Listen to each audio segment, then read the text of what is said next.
Hello, and welcome everybody to this session on the business models to unlock climate finance and private capital for green growth. We are joined today by four speakers.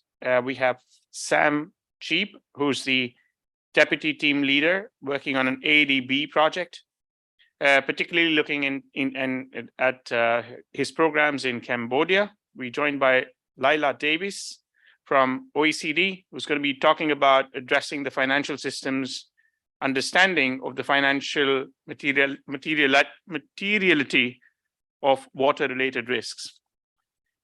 Then we have with us today Mr. Arthur Kimeza from our Uganda country team, GGGI country team, who'll be talking about creation of a public sector climate finance department linked to the programs. Additionally, we'll be joined by Nahid Memon, who's the CEO of Oracle Energy PLC. She would be talking about fueling the green hydrogen revolution. I'll talk a little more about our speakers just before they start presenting. Just to set the tone, we have about 1 hour, roughly about 15 minutes each speaker. We'd start with a video by our President and Chair, His Excellency Ban Ki-moon. So without further ado, we go to the video first, and then we would we would start with our presentations by our speakers today. Over to the video.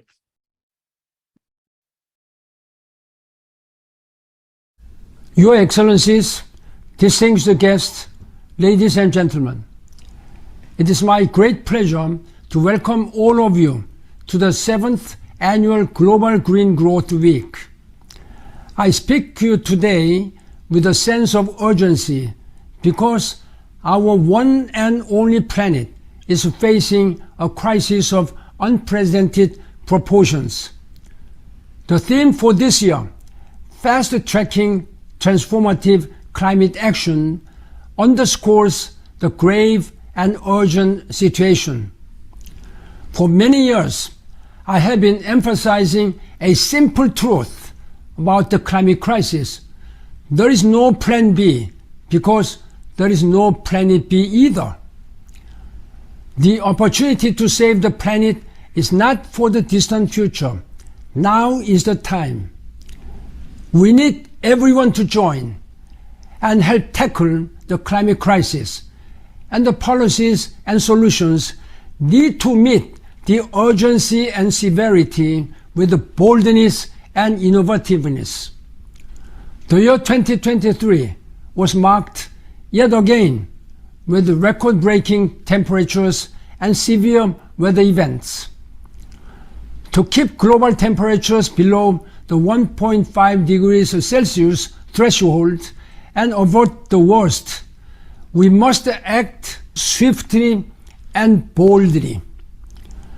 Therefore, I'm proud that Global Green Growth Week brings together policymakers, thought leaders, investors, and innovators from the public and private sectors from all over the globe to discuss solutions to the climate crisis. And I'm also excited that there will be a special spotlight on young people and their pivotal role in a greener future. Much like the least developed countries and small island developing states, young people will be the most impacted despite having contributed to the problems the least. They therefore have every right to contribute to the solutions, and their creativity and passion will be invaluable assets. With the conclusion of the first global stocktake, discussions to operationalize loss and damage and other important issues, this year's COP28, which is just weeks away, will be critically important, and I hope the Global Green Growth Week will prove to be a helpful stepping stone to build momentum, hone ideas, and much more. The challenges before us are immense, but so is our collective potential. Let us seize this moment and work together to fast-track transformative climate action. Together, we can secure a safer, greener, and more sustainable world for ourselves and for generations to come. I wish you my best wishes for very productive discussions. Thank you. That truly is an inspiring beginning, right? Coming straight from our President and Chair, His Excellency Ban Ki-moon. Of course, the onus is on us. We are trying to move our programs and projects as much as possible to make an impact, to make a real impact on the ground, and essentially make transformative changes in our member countries that we support. I think we get straight into the round of presentations. The first one is Arthur Kimeza. He's a project manager, climate finance, supporting Global Green Growth Uganda program. He would be talking about access to finance and the challenges of implementing these programs on the ground. Without further ado, Arthur, the floor is yours. We'd have roughly about 15 to 20 minutes for your presentation, and leave some time for questions if we have some later. Over to you, Arthur.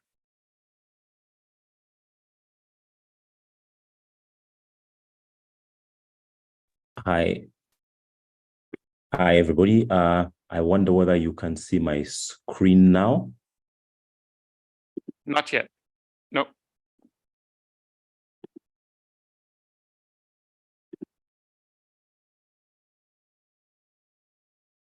How about now? Yeah, we can see your screen now. Yeah. All right, great. Thank you very much. I'm happy to be here. I am generally going to talk about private sector engagement in climate finance in Uganda. Let me just get into it. Okay, so I'll talk about the problem, I'll talk about pipeline projects, I'll talk about potential instruments, and I'll talk about institutions involved. From the point of view of GGGI, maybe for some bit of background, we have supported the establishment of a climate finance unit in the government of Uganda, and this climate finance unit is centered in the Ministry of Finance, Planning and Economic Development. And this is where we are sitting to say, okay, look, we realize and recognize that there are a couple of instruments that can be used to mobilize climate finance for implementation in the whole country to be able to respond to the nationally determined contributions. But then we also realize that the bulk of this climate finance ought to be private sector-led climate finance. So I'll leave a lot of maybe time for the questions. In terms of what our NDC looks like, Uganda has a gap of $28 billion. That's what we need. And the plan is to source 15% of this amount of money from the private sector, while external sources will be bridging the remaining gap. External sources meaning, instruments such as loans from MDAs and MDBs, and also loans that are given to loans from multilateral development institutions that are given to our ministries, departments, and agencies of government in sort of like the public sector. But of course, there is an underlying problem.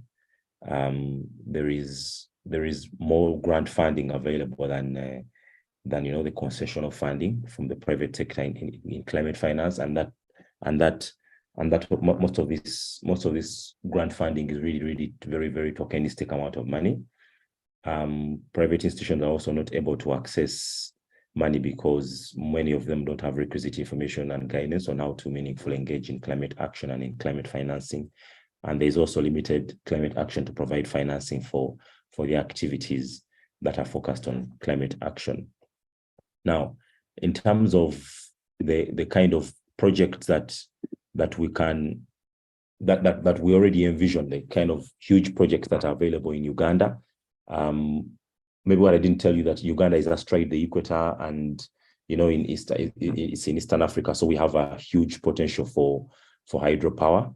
Now, one of the projects that therefore comes out of that is hydropower transmission. We need some capacity for that, and that's one of the places that we are looking at the private sector for. The other one is the implementation of a bus rapid transit system, and we're also looking at the private sector for that for that, in the sense that we want to be able to invest in this low emission related transport or for evacuation of goods and for goods and people, because our roads get quite clogged, and most of the transport network really relies on, you know, fossil fuel vehicles or combustion engine vehicles. The other is establishing a green fund for smallholder farmers. This is another element that we think that the private sector can get involved in, because much of the productive sector of Uganda is actually smallholder farmers. Therefore, financing them and being able to give them green financing would be a critical measure in helping Uganda meet her climate goals. So what sort of instruments are we looking at to mobilize finance from the private sector? What can the private sector use to mobilize finance from the rest of the world and then bring it down here into Uganda? The first one is loans. The other one is equity investments, and then there are green bonds. Now, previously we have, as Uganda, I didn't put this in the slide, but previously as Uganda, we have participated in the Clean Development Mechanism. As you all know, the Clean Development Mechanism of the Kyoto Protocol was one of those elements in which LDCs like Uganda could sell certified emission reductions through the UNFCCC mechanism. And we had some successes. Now, currently under the Paris Agreement, under Article 6 and 6.6 and 6.2 specifically, we haven't yet been able to make any trades. But Uganda is also working on our regulations. In fact, this whole week we're in workshops with the Climate Change Department. So there are different key players, but Ministry of Finance is involved. The Global Green Growth Institute is also involved, and the Climate Change Department is leading a charge where we are working on the rules and regulations of the carbon markets framework in Uganda. Now, in terms of these specific elements that we are working on, loans seem to be easier to roll out because the private sector appreciates how to work with loans. In terms of equity investments, Uganda's capital markets authority or capital markets platforms are really young. They are still nascent. We haven't been able to see local entities issue you know, on the issue shares on the capital markets in Uganda, or on the stock exchange, the Uganda Stock Exchange. But this is something that we think that can happen, because some few local entities supported by, you know, international entities have been able to issue on the local market, and some of these, but none of these has been in the green financing space. In terms of green bonds, we are also working to create a green bond framework for Uganda, but there are still challenges. There are still challenges on the loans. There are still challenges in equity. There are still challenges on the green bonds, and many of these can still be met with our key partners whom I hope are on the call. So I can't go into this much detail because of how much time we have. When we look at green bonds, one of the challenges that we want to solve while we are working on the green bond framework is a green taxonomy. We are going to be able to develop a green taxonomy, which essentially will be a positive list of the kind of projects or programs that are immediately positive, that are immediately worth it to invest in for green bonds. So in terms of the institutions that we think the private sector formations can come through, we have a development corporation, which is sort of like the public investment arm of government, which is the Uganda Development Corporation. We have commercial banks and international banks, and we also have equity investors.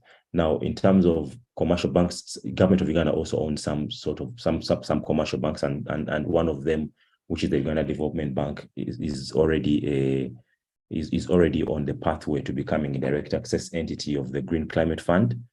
Some of the other local banks are also already issuing credit facilities for green investments, and we have seen some bit of success in terms of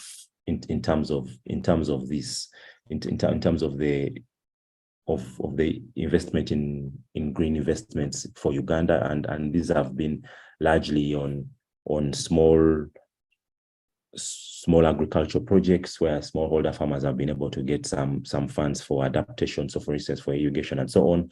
But we haven't seen any success yet, for instance, for green bonds. But within the region, we have had some success for green bonds in a neighboring country, which is Kenya, and we have got to learn about this under the dispensation of what we are calling the East Africa Climate Finance Director level meeting, where Uganda is meeting with other countries, and we talk about different areas of interest which are climate finance, private sector related, and in the case of Kenya, we have learned about the great successes that they have had on their part. When I share these slides, you'll be able to read through that. And thank you so much for that. I'll now request some questions about our private sector access in Uganda. Thank you so much. Thank you, Arthur, for a very good presentation. We learned a lot about raising money from the capital market from our session yesterday, which is joined by UNESCAP, CDF, and National Development Bank Sri Lanka, and looked at it from several angles, from the private sector coming in and issuing, and looking at sovereign and their experiences, challenges that they're facing. Your presentation is very aligned to how a country like Uganda is kind of getting prepared to raise money from the capital market. Thank you for sharing your experiences. One of the key informations that I think I can share is particularly on your point on raising debt, which is, and the foreign exchange risk thereof. GCF is starting to look at local currency lending. So that's just an information when you're preparing your projects. Do think about that line of credit, which is going to be available for all the development partners coming in and developing these projects to GCF. We are working with them on a local currency financing for Indonesia, which is with PTSMI, one of the large banks there, looking at financing, remote islands energy access program. So more information, happy to share bilateral. Thank you. Thanks for your presentation. We move ahead to the second presentation. We have Laila Davis, who is joined from OECD. She would talk about, like I said, addressing the financial systems, understanding of the financial materiality, that is a difficult word, Laila, of water-related risks. Looking forward to learning from you, Laila. Over to you. Thank you.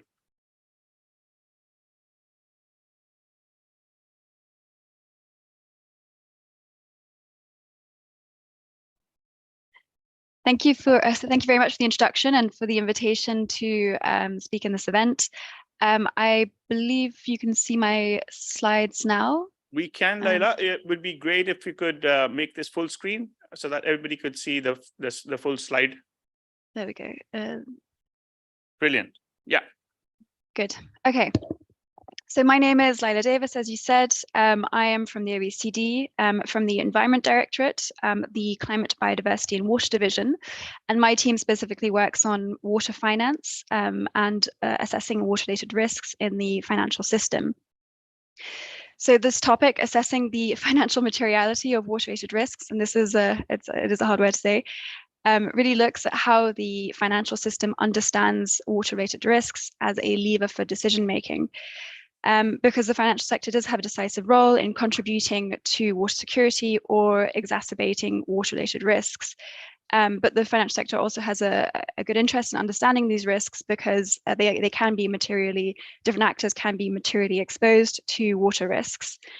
So we've actually recently published a paper on this very topic, and so I wanted to present to you today some of the findings from this work. So to start off, I thought I'd give a few numbers on water.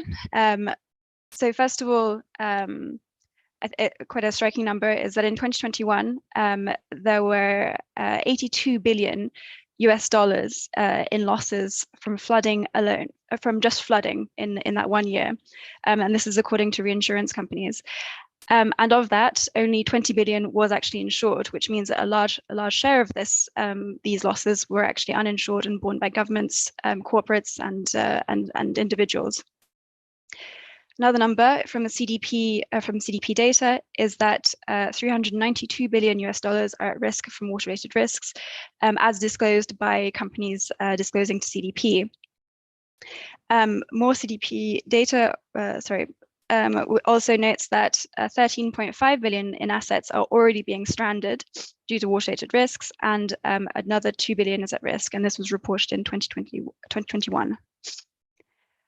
And finally, by 2050, of the world's population, 20% will be exposed to flooding, and 52% will be living in water-stressed regions, which shows that this is really an emerging issue with notable financial and economic implications around the world.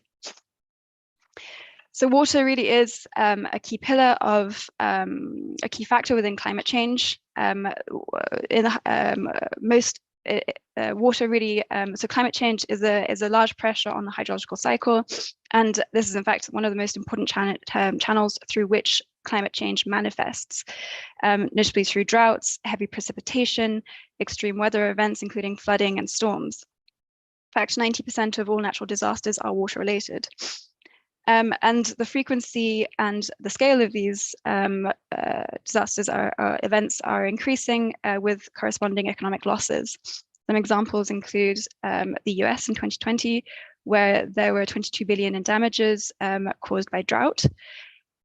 Or we could also look at Pakistan, where flooding affected 33 million people and caused 30 billion in damages. But water is also a nature risk, and we're seeing the increasing prominence of nature risks, or talk about nature risks in to the financial system. And this basically means that water is not just a climate issue, it's also linked to human activities, including land use, overexploitation of natural resources, and pollution of resources. Major cities are already seeing risks of drought. These include Bangalore, Sao Paulo, Beijing, and we saw in South Africa in Cape Town between 2016 and 2018, they came very close to day zero, where actually the taps would have run dry. And so water is a key pillar also within the nature discussion. Increased water-related risks has implications for biodiversity loss and also increasing vulnerability to water risk. For example, lack of soil moisture can increase vulnerability to droughts. And there's also the important link with climate, because climate and nature risks are mutually reinforcing. Drying peatlands emits CO2 emissions, water-related risks can also, climate change also exacerbates the impacts of overexploitation of natural resources, for example. And as I mentioned earlier, we are already seeing numbers on some of the costs. We can see here some data from the CDP water questionnaire in 2021, which identified 301 billion at risk. But the cost of actually addressing these risks is estimated at 55 billion, so around 1/5 of these costs. And also water-related opportunities are even larger at $436 billion US. So what this really boils down to is there is a need and an opportunity to divert investment away from activities that increase water-related risks and towards activities that contribute to water security. So here I've got an example of what financial materials, transmission channels of water-related risks to the financial system.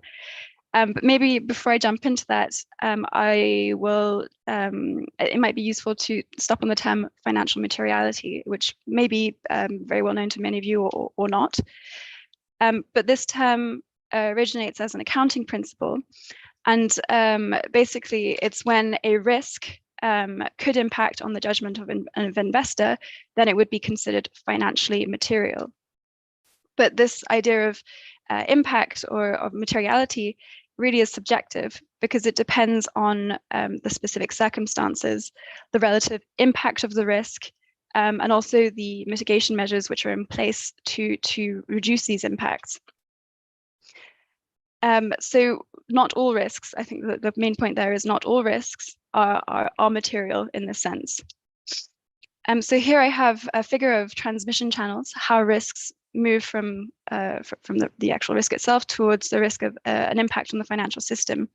And I've categorized, as you well know, these categories, I imagine, physical risks, transition risks, and liability risks. And you'll see here, these are climate and nature risks. This is why there's climate change, but also land use change, for example. And these can impact on the economy through disruption of activities, capital destruction, for example, and then in turn impact on the financial system through credit risk, market risk, liquidity risks, etc. So for example, banks can be exposed through their mortgage lending if assets are exposed to flooding, for example.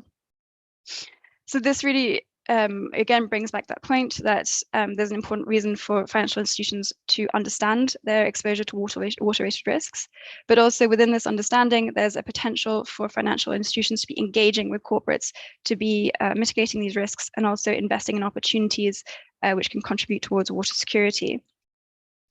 And this seems an obvious point, but it's not necessarily the case. In 2021, a study by the European Central Bank noted that physical risks were largely not being taken into account by the banking sector in the Eurozone. So these risks are in fact often invisible.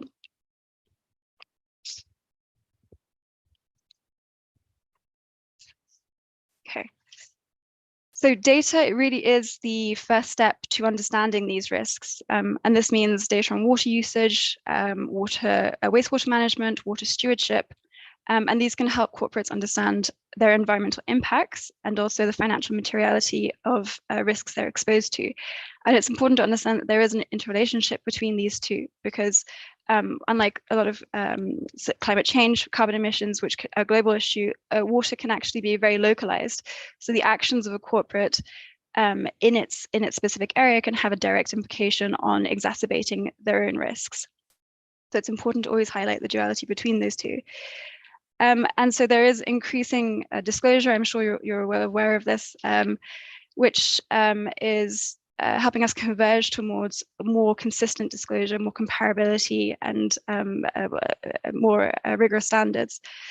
And water is only really a small part within this, but it is growing. In the Task Force for Nature-related Financial Disclosure, for example, there is water as a key element, and this is informed, for example, by the CDP water questionnaire, which I've mentioned a few times already, which asks specific questions on costs, risks, and opportunities related to water.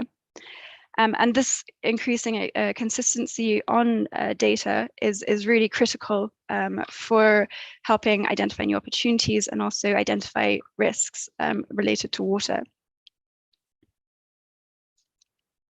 We are also seeing, I think, so an important point is central banks and supervisors also have a really important role in shaping how the financial sector assesses and understands and manages risk, and notably water-related risk in this case. But it's important to note at the moment that for both climate and nature risks, prudential regulation does not yet mandate reporting on these risks. But there is increasing supervisory guidance, which is coming out on how to amend risk models, notably on climate risk. And banks that are already looking at or already following this type of guidance are noting that they are reporting on material impacts from both climate and nature risks, which again highlights this gap, which is where risks are not being, physical risks are not being entirely understood. Laila, and I've put some... if I may just intervene, sorry, last 3 minutes for your slides, please. Sure, okay. Last 2 slides. So I think just to note that the NGFS is doing brilliant work with this respect, and I think for water we're particularly excited about the conceptual framework for understanding water-related risks, nature-related risks, of which water is a key component, and that's the first step to then being able to do scenarios and stress testing to understand the banking sector or financial sector's exposure. So my last slide is on really on the critical role of finance and the opportunities in this regard. So there are a range of tools that are emerging to support the assessment of water-related risks and how to direct investment in this direction. And I can talk, for example, about investor guidance, CIRES Investor Water Toolkit, for example, or science-based targets for nature, which includes guidance on fresh water. We've seen the BBVA water footprint loan, which has been a really interesting tool to target water-intensive companies to help them actually reduce their water footprint. And also green bonds, water bonds, which are helping access capital markets and provide funding to aggregated projects or actually to local authorities. And finally, I think it may be a really important point is the role of the insurance sector. Some of the first numbers I shared were from the insurance sector looking at water-related risks. So as insurers, they're on the front line and they're also able to really engage with corporates on how to plan for and mitigate water-related risks. They have a really important role and they are playing an increasingly large role in understanding water-related risks. But also as long-term investors, they also have this role in mobilizing investment towards water security and not exacerbating our risks. So I'll stop there. And as I mentioned, this is a report we published this year and in fact last month. And I invite you to take a look and I remain available for any questions on the topic. Thank you very much. Thank you so much, Laila. A very interesting presentation. Thanks for sharing some of the solution aspects of it and something that GDGI engages a lot in all our programs, particularly looking at the policies and regulations, the technologies, the innovation, particularly the innovation around the business model. And we learned also yesterday, it's also about somehow packaging these programs in a way that investors understand and then could come on and look at investing into these projects. Something that GDGI does in all our we have one arm where we look at creating bankable projects and programs. So very happy to learn from your project today. And of course, we'd see if there are any questions that we have for you at a later point. I do want to pick up two numbers that you said. $301 billion of avoided risk with 436 billion investments. That to me is a great representative of how effective this 436 billion directly could be. Because if you can avoid 301 billion with that investment, I can be 100% sure additional revenues of $100 billion to just get the gains on the investment is a no-brainer. Thanks for sharing that, Laila. Let's see if we have any questions at the end of the session, and we'll come back to you. Our next speaker, ladies and gentlemen, is Ms. Naheed Memon. She's an independent non-executive director at Coro Energy and chief executive officer and executive director at Oracle Power PLC.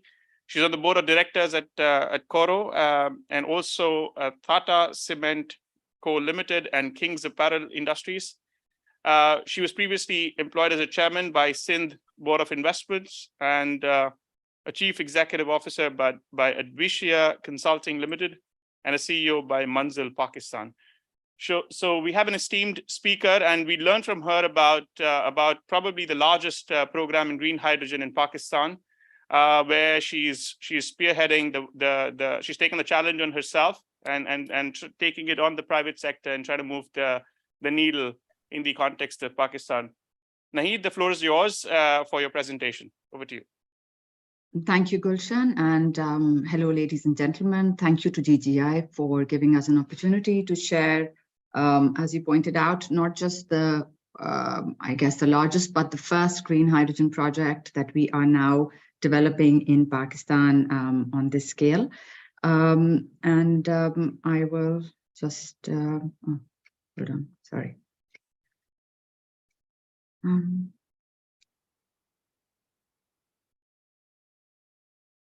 Is my slides, are they visible? Not yet, Naheed. Okay, hold on. I'm just yeah.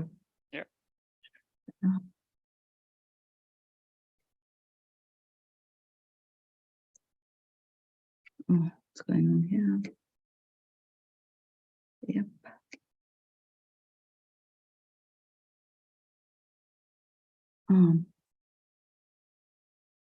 There would be a share screen button right Yeah. at the bottom. Yeah. Yeah, I'm doing that. I don't know why this is. Are they visible now? Not yet, unfortunately, Naheed. Okay, hold on. I am getting there. what is going on here with my share screen. Okay. All right. It's open, but it is not showing up for some All right. reason. Hold No on. worries, Nahid. What we could do is you could send in this an email to us with the slides. Maybe we can Wait a second. project it from Just our give side. me. Yes, that would be super. I'm just sending that to you straight away. 1 second. Brilliant. But Brilliant. it should be here. I'm just trying to see. Just give me 1 second. I think we can figure this one out. Okay. Is it? Alternatively, we could also go to the next speaker and come back to you, Nahid. If this is taking time, that's completely fine. We could adjust. I mean, the session flow. We could come to you next if that's okay. Yes, that'd be perfect. I'll just sort this out and I'll come. I mean, I'll wait for my turn then. Thank Brilliant. you. Brilliant. We could go next Okay. with you. All right. So then Yeah. our next speaker is Sam on Cheap. He will be talking about an Asian development project that he's been supporting for the Kingdom of Cambodia, which is linked to digital solutions for urban services in Tonle Sap Basin. Sam, if you can hear me, well, if you want to unmute, and you can probably also test your mic.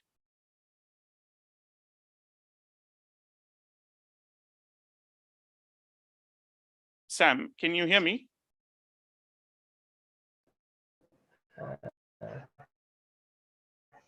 Yeah, I can hear you very well. Thanks, Sam. Can you Over hear to me? you. Can you share your screen and we could go ahead with your presentation? Yeah, okay. I will change my play because in here we have no internet. Right, Sam. It's also okay. Yeah. We have your slides. We can share it from our side. Would you prefer us to share it? Okay. Share the screen? I think so. I think so. Yeah. Okay.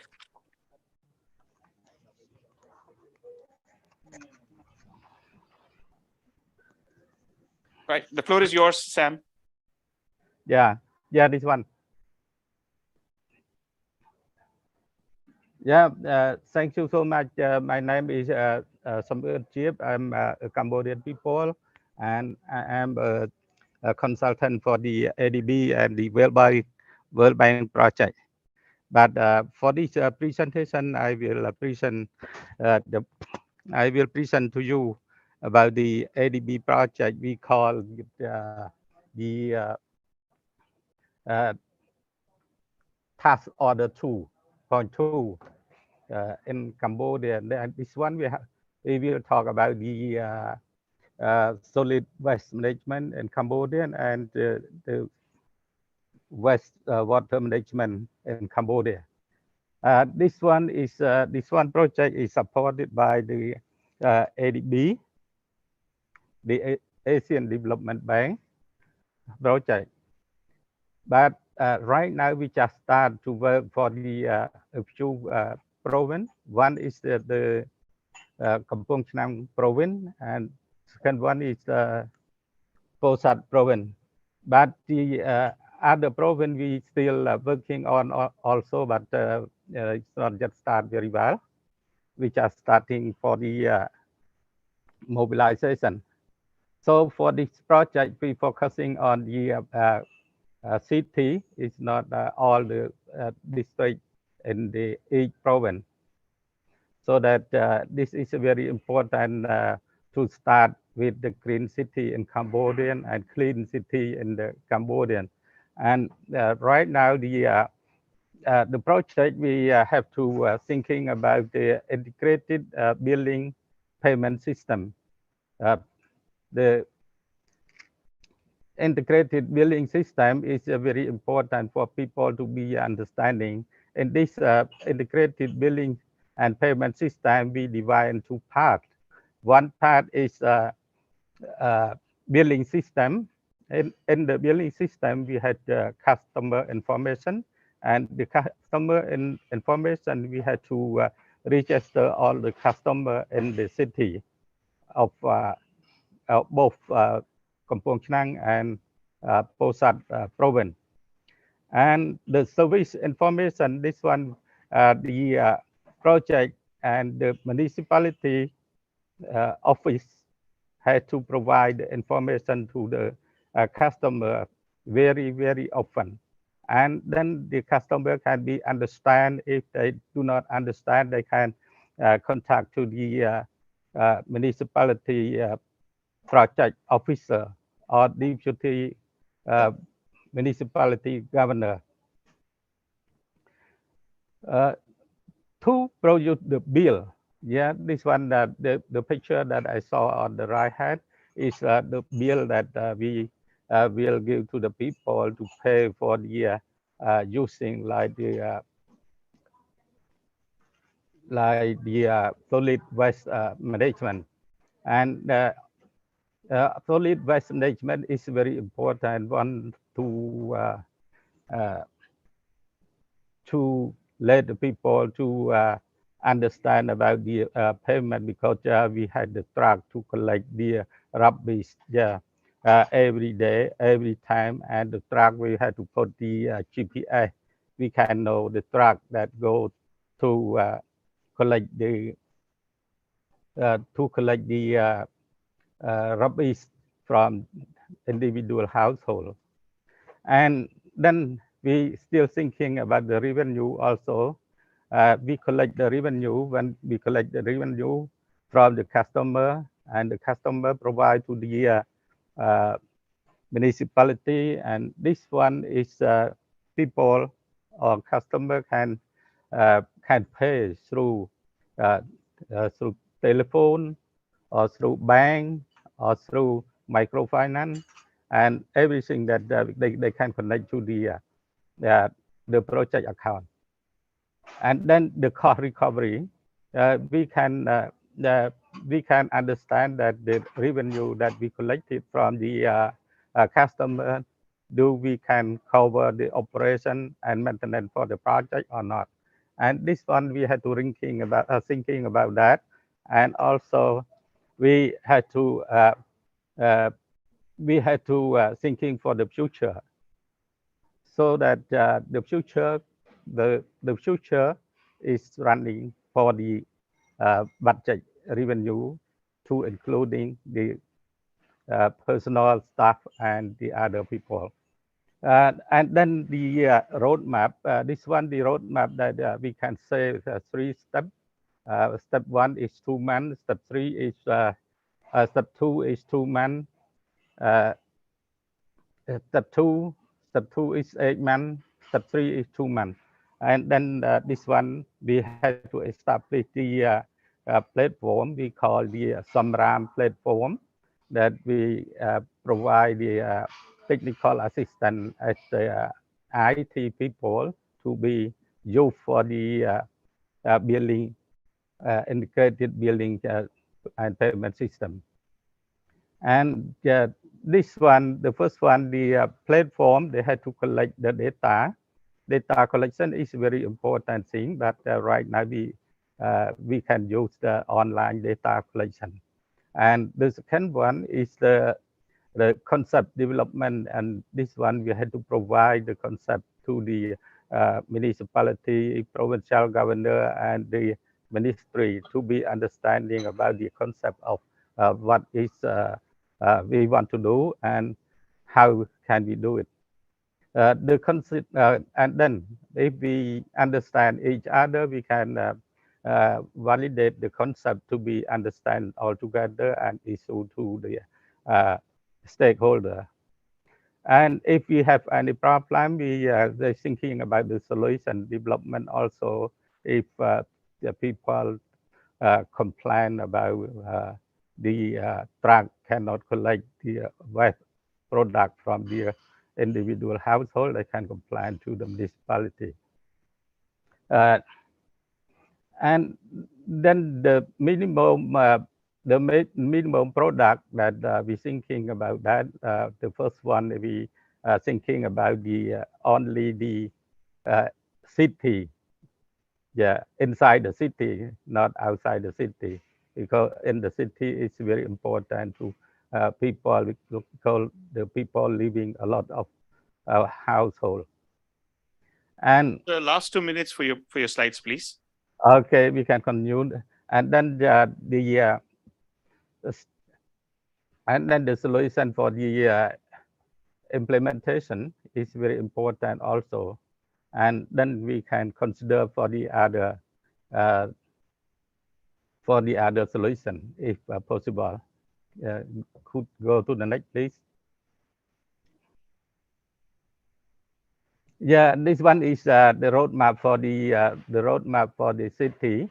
Yeah, for the city, one is number one is sharing data, and number two discuss on the concept.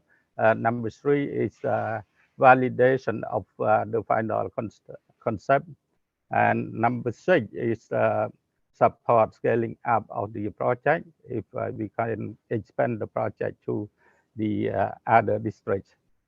Confirm test result, and this one the test result of the platform that we use, the app for the people to be payment for the municipality, and support test, and then support communication, use the solution, and improve the solution. Go to next, please. Yeah, in this project, we had to work closely with 4 stakeholders. One is the Ministry of the platform is working with the Ministry of Environment, yeah, and Ministry Environment, they have provided the Luma system. This one is the application for the setup of the integrated billing system. And the also the Provincial Department of Environment, they also support on this running the application. And then the ADB and the Ministry of Environment and the municipality had to make MOU together to provide financial support, and then the system had to run very well. So And last 10 seconds to wrap up, please. Okay, go to the next. Next slide, please. Yeah, next slide, please. Yeah, this one is this one is the process. Yeah, this one is the process also that we had to thinking about the supporting. First one is ADB and the MOE. MOE, it means that the Ministry of Environment, and then the MOE to the Luma. Luma is the system, the application system. And then we had the MOE with MOE, ADB, and municipality. And after that, ADB and municipality using the Luma system, and then ADB funding. Go to next, please. Next slide, please. Next slide.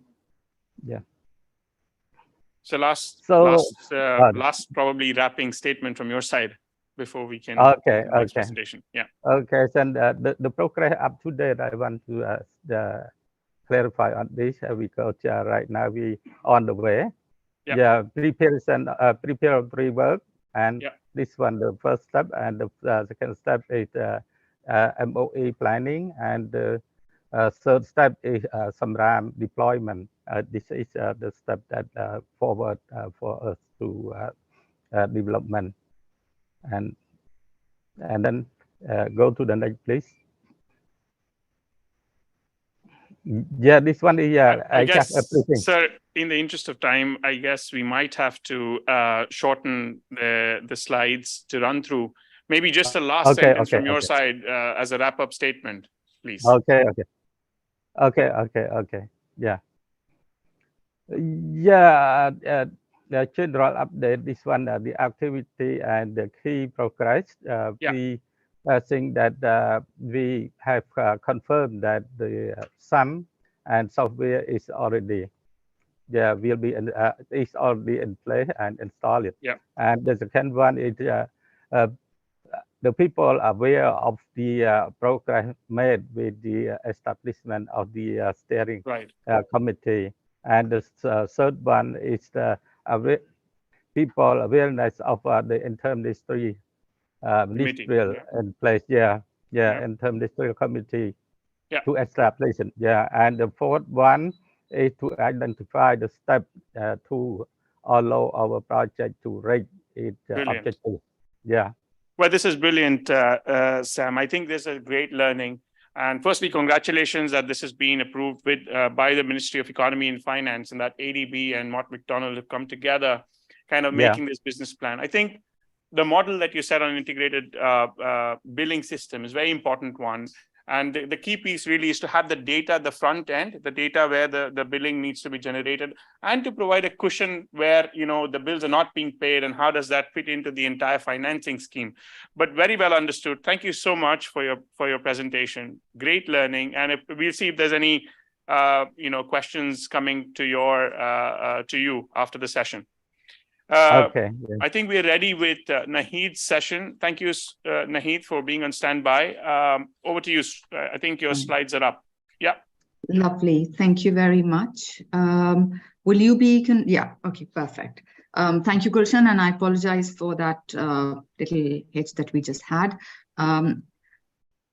So my company, Oracle Power, which is the parent company of the company that is on the screen right now, that's Oracle Energy, which is developing the project, is a listed entity in London. And green hydrogen project that we are developing in Pakistan is our most significant project. And we have, as you said earlier in the introduction, sort of taken the bull by the horns and are leading the energy transition paradigm in Pakistan, and I would say very much in the region as well. Next slide, please. I'd just like to start off by showing, our nexus of our very important partnerships. Since this is a very large, important, and I would say challenging project to put together, our partnerships are key, and we have in a very short span of time managed to build a very good network. This is also very important for from a development standpoint, that these partnerships help to prove up the projects. They are working, the synergies that we have created have already proven to be very beneficial. We have the support of the Pakistani government. We have also got the endorsement from, the government of China, because they're some of the largest companies in China. And I'll mention State Grid Corporation of China, which is the third largest company in the world, is working with us on the power and transmission side. So we've got, the support of the governments as well as the largest transmission company to sort of work with us on the development.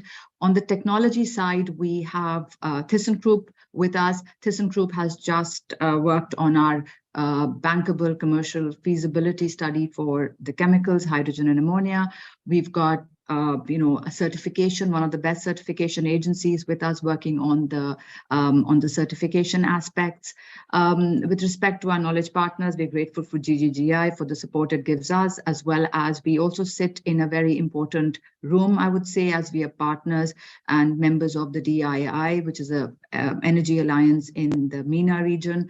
With respect to our offtake, we are in advanced dialogue with petroleum companies, as well as some like the largest aluminum smeltering company in the UAE, which is Emirates Global Aluminium, for potential offtake of our product. So this is just a snapshot of our very important partnership network. There are many more, but these I thought were most important to share with everyone. Next slide, please. Jumping straight into the project and what it looks like. So it's a 400 megawatt green hydrogen project, and our output is green hydrogen to be made into green ammonia, which is, I would say, our molecule of preference at this point in time, based on the technology and based on the transportability of the molecule. The snapshot view of the project from a cost perspective, at its full scale output, we would be looking at a number between $2 to $3 billion, which is the entire overall project. More importantly, how does it come together? We are going to use 100% renewable energy, and I'll come to why we will be doing that. But at the development stage, the composition of our renewable energy will be split between wind and solar, approximately 700 megawatts of solar, 500 megawatts of wind, which at 1.2 gigawatts of hybrid power becomes the single standing largest renewable plant in Pakistan, and I would say pretty much one of the largest in the regions as well. And of course, this would be supported by a large battery. Again, depends upon our final optimization, but a number that we believe would be fairly accurate would be between 350 to 400 megawatts of battery. And then, of course, we would have grid connectivity to stabilize and optimize. Our output. So from an output perspective, we are targeting an output of 55,000 tons per annum of green hydrogen, which equates to approximately 275,000 tons per annum of green ammonia.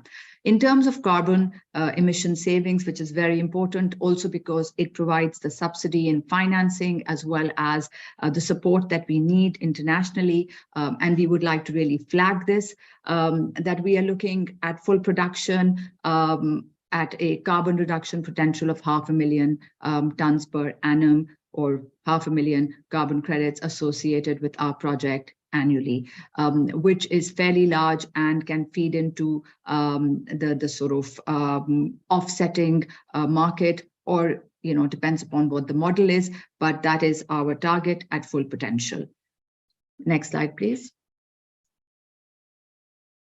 I mentioned that we will be using 100% renewable power, and this brings us to where we are at and what is our land profile, our site profile.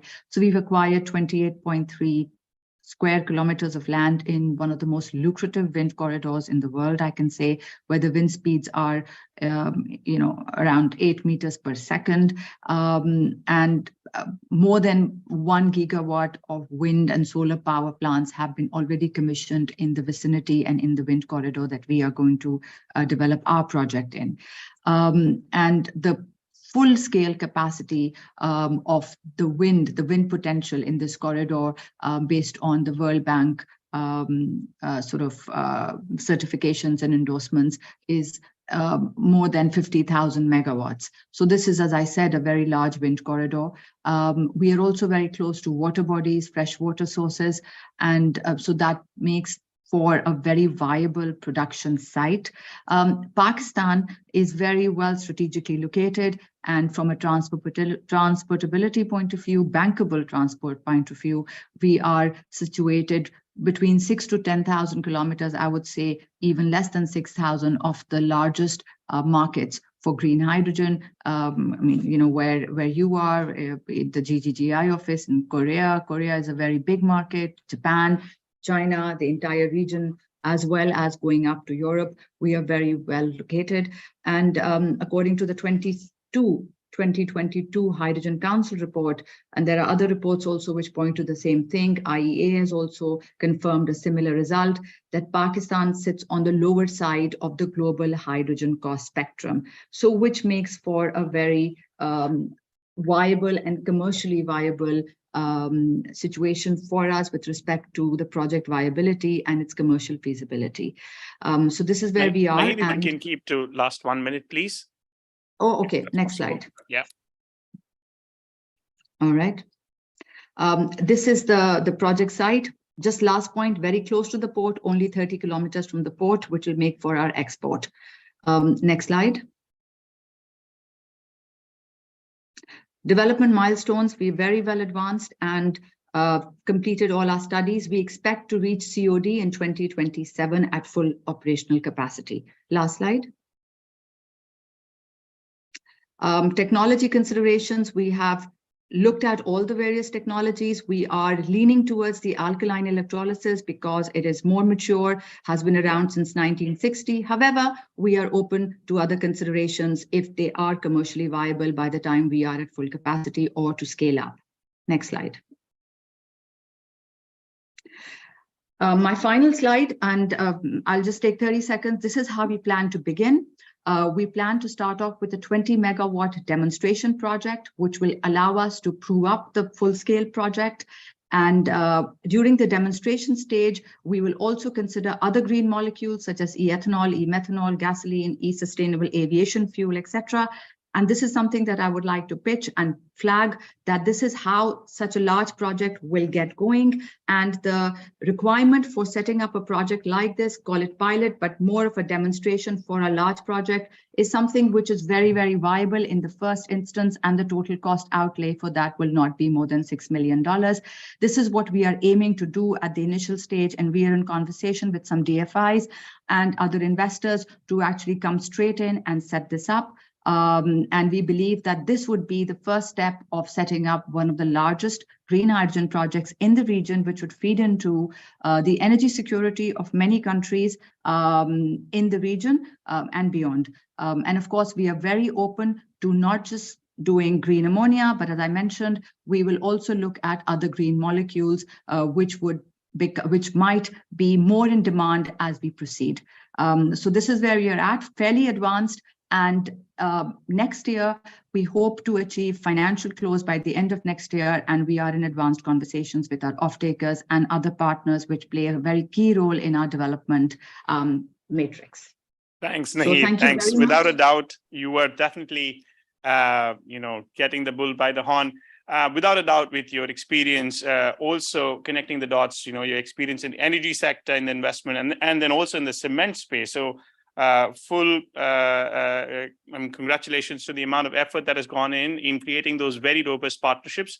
Really looking forward to this project getting developed and how at a later point GDGI can also support. So thank you, everybody, members, and thank you for spending your time today. I'd wrap up the session. I've already given the comments around each speakers. With that, we wrap up the session. Thanks for your time. Would send out a thank you note to each and everyone after the session. Thank you. Thank you very much. Thanks. Thank you Thanks, very much. Laila. Thank Thanks, you. Mr. Sam. Bye-bye. Naheed. Thank you. Bye. Thank you. Thank you.